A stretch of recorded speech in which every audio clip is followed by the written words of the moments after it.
novo momento, para um novo país que nós queremos. No futuro, quando os historiadores, daqui a muitas décadas, escreverem o que aconteceu, o que se passou durante o período Lula-Dilma e essa disruptura que nós estamos vivendo agora, vai ter que ter um capítulo dedicado à mídia e à imprensa. A mídia, a imprensa, eu não digo de forma generalizada, porque você sempre tem exceções, você sempre tem bons veículos e bons profissionais comprometidos com a verdade. Mas uma parte considerável da mídia brasileira foi cúmplice desse projeto criminoso de poder, ao não ir fundo para mostrar do que se tratava, ao deixar passar batido o currículo das pessoas que foram para o governo, né? Ao não dar voz a opiniões divergentes, sobretudo nos dois governos do Lula e na primeira metade do governo Dilma. A imprensa foi cúmplice, parte dela. Vamos pegar o caso de Passadena.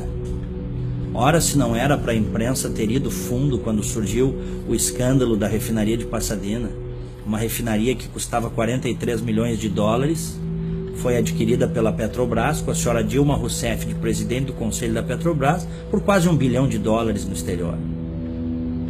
Notas de jornal, pequenas reportagens, notas de rodapé e um silêncio cúmplice, né? Por vários interesses, eu não tenho dúvida, e também por ideologia. Há setores da mídia que têm seus interesses ligados ao governo, historicamente. Há outros setores da mídia brasileira que são ideológicos, fazem isso por realmente, sobretudo dentro de redações, por acreditarem que o projeto para o Brasil é um projeto de esquerda, que não deu certo em lugar nenhum do mundo. Então, no futuro, quando for contada a história deste momento, podem ter certeza, a mídia também irá para o banco dos réus. Agora, esta mesma mídia que eu estou, né, fazendo essa avaliação aqui, e eu tenho 26 anos de jornalismo, então eu posso atestar isso, a minha crítica é uma crítica feita por dentro. Esta mesma mídia também, quando decidiu sair da zona de conforto, sair da neutralidade, mostrar as coisas como elas verdadeiramente são, sobretudo a partir da Operação Lava Jato, início de 2014, bem, aí esta mídia, esta imprensa fez toda a diferença, que é como tem que ser. Em países livres, nas democracias ocidentais, a liberdade de imprensa é um pilar, né, inarredável. Ninguém mexe com a liberdade de imprensa.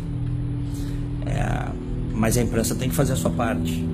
A imprensa tem que ser investigativa, a imprensa tem que dar espaço para as opiniões variadas. E o que a gente viu nas últimas décadas, infelizmente no Brasil, foi um predomínio, né, do pensamento de esquerda dentro da mídia, dentro das redações, no rádio, na TV, no jornal. Isso foi muito nocivo para o país. Isso foi muito nocivo para a sociedade brasileira. Em qualquer lugar civilizado do mundo, você tem pelo menos duas correntes de pensamento, né? Você tem a esquerda e você tem os conservadores. Varia de acordo, evidentemente, com as idiosincrasias regionais, mas em regra é isso. No Brasil houve um momento, sobretudo, né, nesses últimos 15 anos, diria até um pouco mais, porque se a gente pegar Fernando Henrique Cardoso, ele também é um homem de esquerda, né? Com posições modernas em algumas áreas, mas posições absolutamente retrógradas em outras áreas. Se a gente parar para pensar, nós temos aí um predomínio de quase 25 anos da esquerda no governo brasileiro, um quarto de século no poder. Nós temos a doutrinação em sala de aula que gerou militantes nas faculdades de jornalismo, nas faculdades de ciências humanas, e depois estes militantes políticos, esse pessoal de esquerda, acabou indo para as redações, acabou indo para ONGs, voltou a dar aula em universidades, fazendo a cabeça da juventude. Eu, por exemplo, nunca fui apresentado a nada que não fosse de esquerda dentro da faculdade, né? Eu fui descobrir que havia, por exemplo, um Edmund Burke, um Olavo de Carvalho, um Luiz Felipe Pondé, que é um fenômeno mais recente, um sujeito interessantíssimo, e outros tantos, fora da faculdade. A faculdade brasileira, a universidade brasileira, ela infelizmente, como ela está constituída nas últimas décadas, ela existe para formar militância, principalmente na área de humanas, para formar militância de esquerda. A universidade brasileira, ela está na linha do não pensar. É proibido a contraposição de ideias. Eu tenho ficado muito impressionado porque isso começa a mudar. Essa é a minha impressão positiva. Hoje nós já temos grupos de pensamento liberal dentro das universidades brasileiras que estão dispostos, apesar de todos os esforços dos professores e das próprias reitorias, estão dispostos a mudar esse jogo, a contar uma outra história, né? A dizer que, enfim, se você teve um Marx, você teve um Mises.